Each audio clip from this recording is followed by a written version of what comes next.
지금 세계가 어렵습니다. 그러나 우리나라는 손에 꼽히는 안전국가로 칭찬과 부러움을 받고 있습니다. 부산은 10일째 접촉 감염자가 없어서 얼마나 감사한지 모릅니다. 우리는 나돌아다녀도 여기서 감염될 확률은 없다는 거죠. 오늘 본문에 천사장 가브리엘이 마리아에게 나타나 이렇게 인사를 전하는, 하나님의 인사를 전하는 장면이 나옵니다. 은혜를 받은 자여 평안할지어다. 아멘. 우리 성도님들도 이 하나님의 은혜 안에서 평안이 넘치시기를 축복합니다. 아멘. 지난 2000년 동안 예수님 다음으로 칭송을 받은 사람이 있다면 예수님의 어머니 마리아입니다. 성경적이지는 않지만은 카톨릭 교회는 마리아를 하나님의 어머니라고까지 그렇게 신성화 했습니다. 영어로 된 이름 중에 마리아에서 파생한 이름이 20개나 됩니다. 메리, 미리암, 마리안느, 또 심지어 남자 이름에는 마리오, 마리온, 슈퍼마리오가 이제 거기서 나온 거예요. 슈퍼마리오 아세요? 우리 권사님들 모르시죠? 애들이 좋아하는 게 슈퍼마리오인데. 자, 이런 마리아에서 파생된 이름을 가진 사람이 미국 한 나라에서만 350만 명이 된다고 합니다. 가브리엘 천사가 전해준 말씀대로 마리아는 정말 큰 은혜를 받은 여인이었고 복 위에 복을 받은 사람이었습니다. 예수님을 잉태하기 전에 마리아는 어떤 사람이었습니까? 갈릴리 나사렛 마을의 한 구석에 살았던, 또 그 마을은 아이 어른 다 합해서 한 100여 명 정도밖에 되지 않는 그런 산마을의 비천한 소녀였습니다. 그가 정혼한 요셉은 대패로 나무를 날마다 깎고 망치로 이제 못질을 해서 하루하루 살아가는 가난한 목수였습니다. 그런 마리아가 온 인류에게 복의 상징이 된 것은 인간의 능력으로 된 것이 아닙니다. 오직 하나님의 은혜로 된 것입니다. 당시에 교육받고 지성이 넘치는 왕가의 여인들도 있었을 것이고 교양 있는 귀족 명문가의 처녀도 많았을 것입니다. 그런데 하나님은 한 시골 마을에 마리아를 선택하셨습니다. 하나님이 그렇게 하신 것은 그분이 인생이 아니시기 때문입니다. 마리아가 된 것은 오직 하나님의 은혜로 된 것을 우리에게 보여주시는 것입니다. 천사장 가브리엘은 구약성경 다니엘서와 신약성경 누가복음에만 2번 딱 등장을 합니다. 하나님은 그렇게 마리아를 사랑하셨습니다. 힘든 환경을 가지고 있었지만, 그에겐 또 가난한 부모가 있었지만 그 모든 것이 하나님이 주신 것이었기 때문에 힘든 환경도 가난한 부모를 만난 것도 은혜인 줄 믿습니다. 하나님께서 마리아에게 믿음과 겸손을 주시기 위해서, 예수님의 어머니가 되어야 되니까 믿음과 겸손을 주시기 위해서 어려운 환경도 주셨고, 또 그렇지만은 깨끗한 부모와 환경을 허락하신 것입니다. 세월이 흘러보면 고난만큼 큰 복이 없습니다. 물론 하나님 주시는 축복도 우리가 사모하지만은 지나고 보면 고난이 참 축복입니다. 고난 속에서 빛난 믿음을 가지게 된다면 만세의 복이 있습니다. 오늘 말씀 28절 29절을 보니까 그에게 들어가 이르되 은혜를 받은 자여 평안할지어다. 주께서 너와 함께 하시도다. 이렇게 천사가 이상한 인사를 하지요.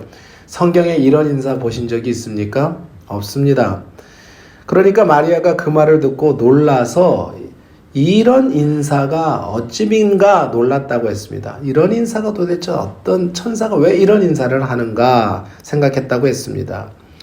오늘 말씀에 우리가 꼭 마음에 담아야 할 하나님의 음성이 있습니다.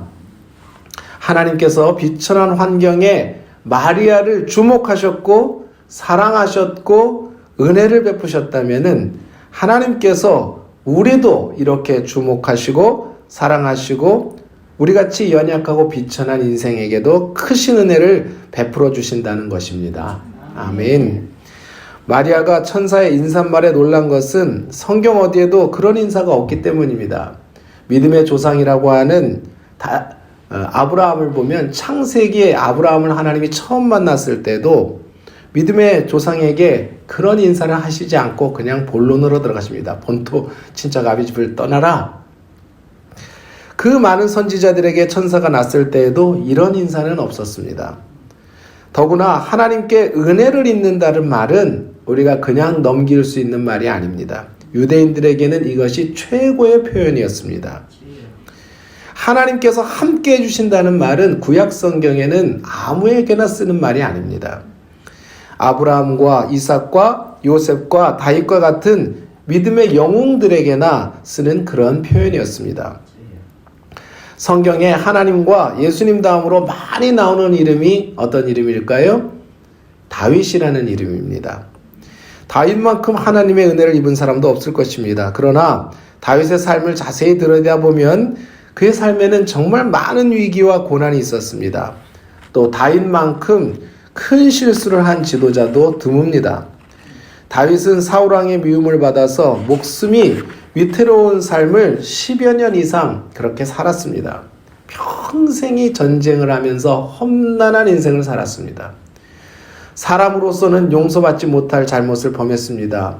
충신 우리아의 아내를 범하고 그 충신을 맹렬한 전투에 내보냈습니다. 그리고 나머지 군사들은 뒤로 다 후퇴하게 해서 그렇게 교활한 방법으로 자기 신하를 죽게 했습니다. 간음과 살인을 저질렀습니다. 이 일로 사랑했던 아들 압살롬이 반역을 일으켰습니다. 그 압살롬이 아버지의 후궁들을 대낮에 왕궁 위에서 욕보였습니다. 첫째 아들 암논은 배다른 딸 다말을 겁탈하는 일을 첫째 아들이 배다른 딸을 겁탈하는 일을 가정에서 겪었습니다.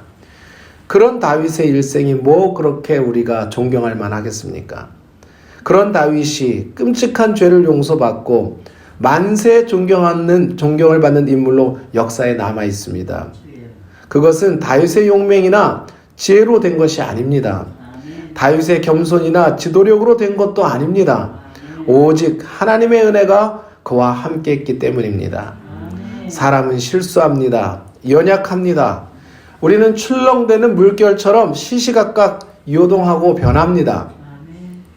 우리를 온전케 하시는 것은 오직 하나님의 은혜뿐입니다.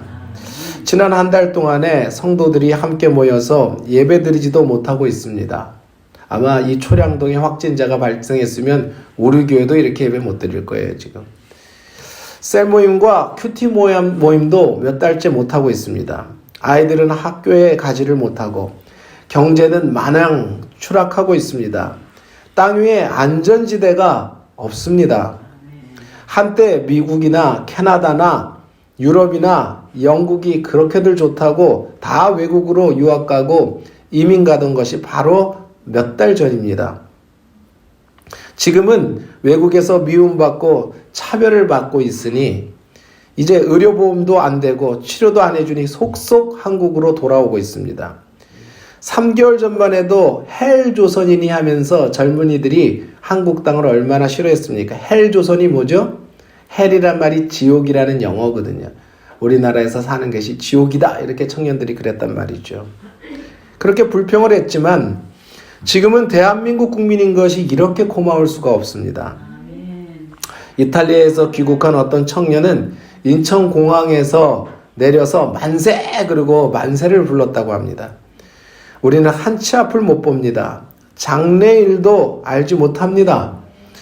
이번 주간은 고난주간과 부활절입니다. 또 4월 15일은 국회의원 선거가 있습니다. 우리가 이때 열심히 기도해야 합니다. 나라의 지도자를 잘 뽑아야 합니다.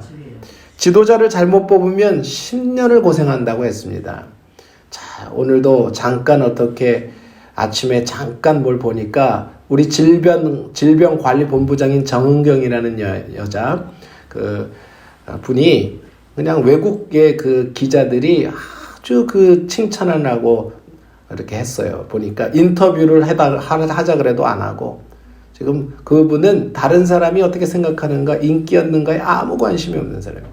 그냥 자기가 맡은 일에 충실하고 그러니까 국민을 위해서 질병을 옮기지 않게 하려고 얼마나 열심히 정말 잠도 못 자고 지금 하루에 1시간 이상 잡니다. 얼마나 잡니까? 1시간 이상은 잡니다. 그렇게만 해요. 집에도 지금 몇 개월째 퇴근하지 않고 한 달째 퇴근하지 않고 그렇게 충성스러운 사람을 뽑아놓으니까 우리가 이러고 살고 있는 거예요. 지도자를 2번 또 일꾼을 잘못 뽑으면 20년은 그 나라가 고생해야 복구가 된다고 합니다. 그래서 우리가 하나님의 은혜를 구해야 합니다. 우리는 누가 좋은 지도자인지 좋은 일꾼인지 우리는 구별하지 못합니다. 오직 하나님께서만 사람을 아시고 미래를 아십니다. 진심으로 나라와 국민을 사랑하는 국회의원들이 이번에 뽑혀야 될 줄 믿습니다. 그렇게 뽑아주시옵소서라고 우리가 정말 열심히 기도해야 될 줄 믿습니다. 우리 정치가들에게 애국애족의 마음을 주옵소서 그렇게 간절히 기도해야 합니다. 지금은 최대의 영적인 위기입니다. 지금 우리는 사탄과의 영적 전쟁을 치르고 있습니다. 코로나보다 무서운 것이 영적인 무지와 무기력입니다. 지금 우리의 믿음과 예배가 추락하고 있습니다. 요즘 확진자는 거의 없어졌습니다. 그런데 살이 다 집에 있다 보니까 2-3kg씩 이렇게 살이 쪄가지고 사람들이 많이 찌니까 그래서 많은 사람들이 확진자들이 많이 늘었다고. 확진자들이. 그런 농담이 있더라고요. 살이 확 찐 사람들이 늘어났다. 세상에 똑똑한 젊은이들이 신천지와 이단에 몰려가고 있습니다. 교회는 텅텅 비는데 25세밖에 안 되는 조주빈이라는 청년과 젊은이들이 벌인 그 폐륜적인 범죄 행각을 보십시오. 이름도 무슨 박사방입니까? 그들이 무슨 박사입니까? 하나님의 은혜가 없는 인간의 결말이 이와 같습니다. 우리 자녀들의 하나님 없는 우리 자녀들의 미래가 그렇다는 것입니다.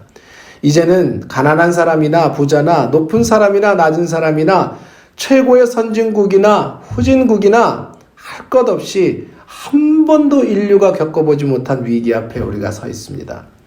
전자현미경으로나 겨우 볼 수 있는 그 미생물 하나에 세계가 멈춰 버렸습니다.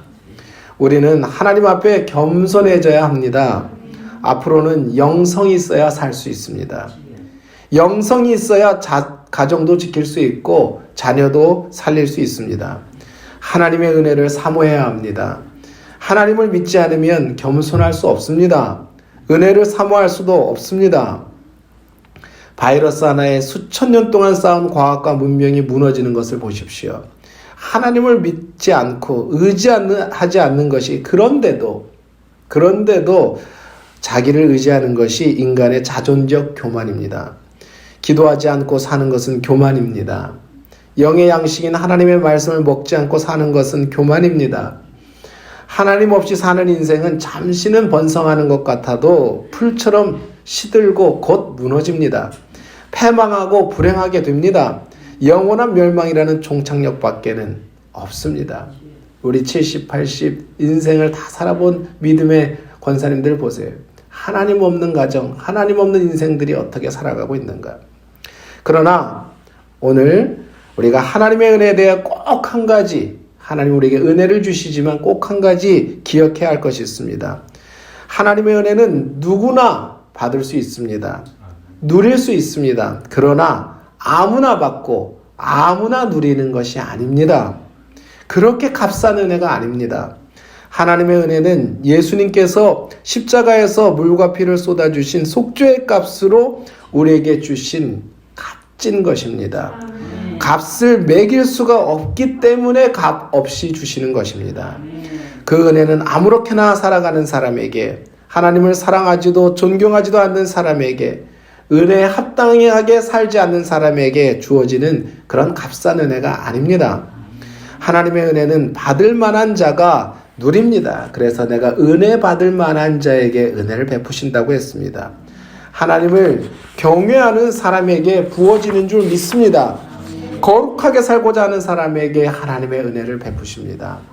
창세기 17장 1절 2절을 보면 아브라함이 99세 때에 하나님께서 아브라함에게 나타나셔서 그에게 첫 번째 하신 말씀이 무엇이냐면 나는 전능한 하나님이라 너는 내 앞에서 행하여 완전하라.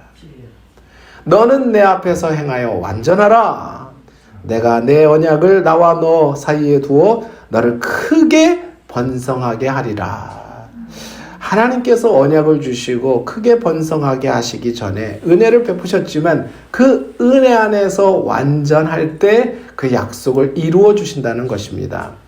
아브라함은 75세에 이삭을 주시리라는 하나님의 약속을 받았습니다. 그런데 아브라함이 85세, 한 10년쯤 되니까 하나님의 약속을 의심하기 시작했습니다. 그래서 하갈이라는 여종을 통해서 이스마엘을 낳았습니다. 자기 힘으로 낳고 육신으로 낳은 아들이 좋아서 거기에 집착했습니다. 그러다가 불행해졌습니다.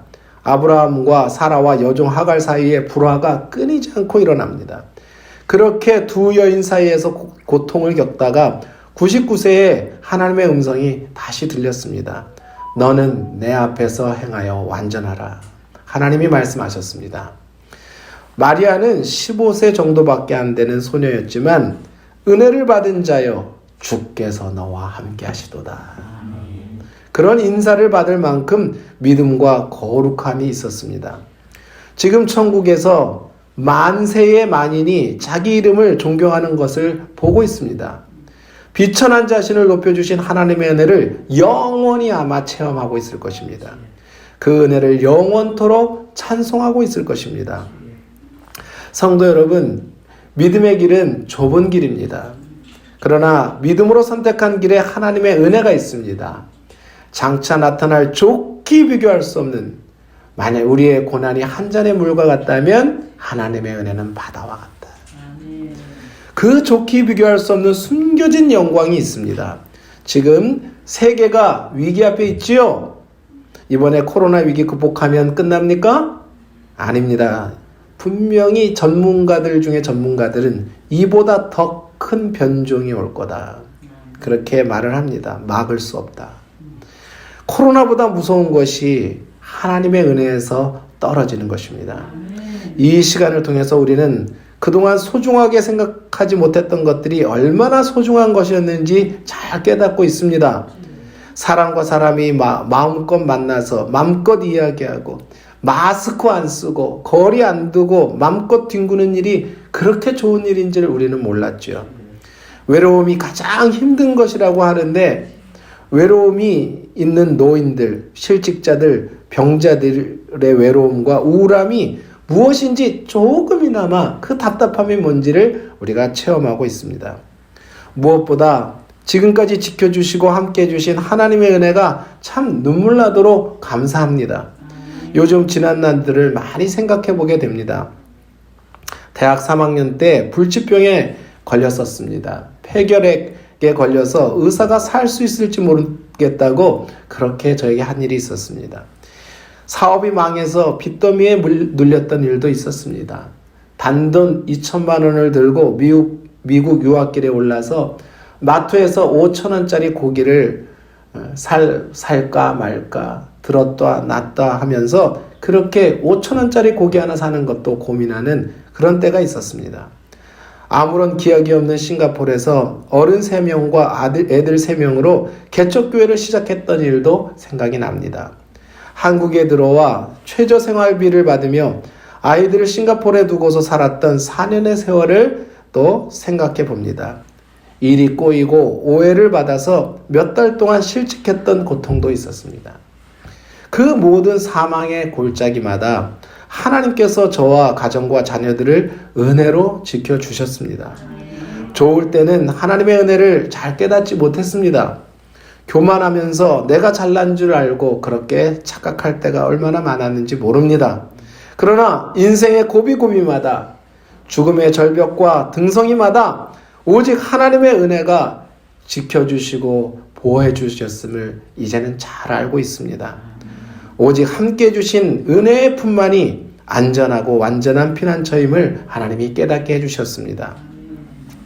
성도 여러분, 땅이 요동치고 바닷물이 넘쳐 쓰나미가 밀려와도 하나님의 은혜 안에 있으면 흔들리지 않습니다. 붙들어 주십니다.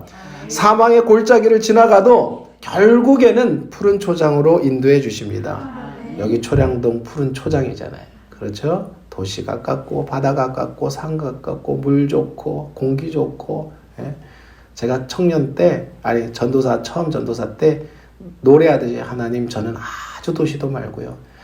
아주 시골도 말고요. 그런 데서 목회하고 싶어요. 제가 잊어먹었어요. 제가 기도를 잊어먹었어요. 그 고백을 잊어먹었는데 어느 날 최근에 사모가 어떻게 차를 타고 가다가 당신 기도대로 됐네요. 당신 기도대로 됐네요. 그래서 아이고 물 좋고 산 좋고 정말 이렇게 좋은 사람 살기 좋은 부산. 너무 도시도 아니고 너무 시골도 아니고 이 초량동 산 위에는 그나마 도시 한가운데 이렇게 물가도 싸고 편하고 조용하고 저 밑에만 가도 먼지 나고 시끄럽고 예배 드리고 믿음 지키기에 이렇게 좋은 데가 있나. 이렇게 딱 보물처럼 하나님께서 딱 박아놓은 말이죠. 앞에 전망도 확 뚫려가지고 얼마나 속이 시원한지. 우울증 걸린 사람들이 일부러 이 화신 아파트 이사를 온대요. 전망이 잘 보여가지고. 자, 도시 해운대 살다가 우울증에 걸린 사람들이. 자, 하나님은 그렇게 하신 거죠. 우리가 생각한 것보다 가장 좋은 것, 내가 알지 못했던 것보다 그냥 내가 말처럼 하나님 앞에 드렸던 그 소원의 기도도 다 듣고 계셔서 저는 좋은 싱가포르에서 살고 미국에서 살고 싶었지만 거기 살았다면 지금 어떻게 했을까? 끔찍해. 쫓겨날까 두려워. 영주권도 없이 말이죠. 지금 하나님께서는 최고의 것을 주셨잖아요. 그렇죠? 아멘입니까? 아니 우리 교회 보물이에요. 우리 모인 성도들이 보물입니다. 숫자로 따지지 마세요. 하나님은 계산을 하시는 분이에요. 숫자로 따지는 인생은 숫자로 따지지. 인생은 숫자로 따지지. 넘버로 따지지. 예. 하나님은 그렇지 않아요. 은혜를 받은 자는 위기 속에서도 평안한 줄 믿습니다. 하나님이 함께 계시기 때문입니다. 지난주에 모두 교회로 오시지 말라고 그랬습니다. 그런데 예배가 갈급해서 교회로 오신 분들이 있었어요. 우리가 최선을 다해서 국가의 시책에 협조해야 합니다. 또 다른 사람들을 위해서 현장 예배도 정말 자제해야 돼. 저도 어제 뉴스를 보면서 얼마나 마음이 볶이는지, 정말 내가 잘하는 걸까 못하는 걸까 별 생각이 다 들지만 그러나 생각해보면 우리가 예배할 수 있을 때 예배하고 법을 지키고 예배하면 되지. 왜 예배를 폐하겠습니까? 모이는 것과 예배를 폐하면 어떻게 살라고? 그렇죠? 우리 직분자들이 살아야 성도들도 살지. 그렇죠? 그래서 우리가 오늘 예배드림이 축복인 줄 믿습니다. 어떤 사람들은 이때다 하고 놀고 있죠. 아이고 좋다. 기도생활과 예배를 경홀히 여기면 안 될 것입니다. 에서는 장자의 명분을 경홀히 여겼다. 하나님이 주신 은혜를 경홀히 여겼지 않습니까? 누가 환난의 때에 하나님의 은혜를 누리겠습니까? 누가 보호하심을 받겠습니까? 어떤 사람을 하나님께서 영원히 높여주시겠습니까? 하나님은 흉년이 들었다고 풍성한 이집트 땅으로 내려가려 했던 이삭에게 꿈에 나타나셔서 너 내려가지 말아라. 내가 이 땅에 머물면 내가 내게 복을 주리라 약속하셨습니다. 자기 아버지 아브라함이 범했던 실수가 있었죠? 흉년이 들었다고 이집트에 내려가서 아내 뺏겨 먹을 뻔했잖아요. 그 실수를 반복하지 말라고 그렇게 말씀하셨습니다. 그냥 하나님께서 그 흉년 속에 이삭에게는 100배의 축복을 주셨다. 아멘. 오늘 저와 여러분이 이 영적 흉년의 애굽 땅을 바라보고 동경할 것이 아닌 줄 믿습니다. 흉년이 들었지만 약속의 땅, 예배의 땅을 지키고 머무르실 수 있기를 축복합니다. 우리가 이번 주간에 기도하고 말씀을 묵상하는 중에 하나님께서 우리에게 들려주시는 음성, 은혜를 받은 자여 평안할지어다. 아멘. 주께서 너와 함께 하시도다. 아멘. 주께서 너와 함께 하시도다. 이 담대한 음성을 듣는 고난주간과 부활절이 되시기를 축복합니다. 아멘. 기도하겠습니다.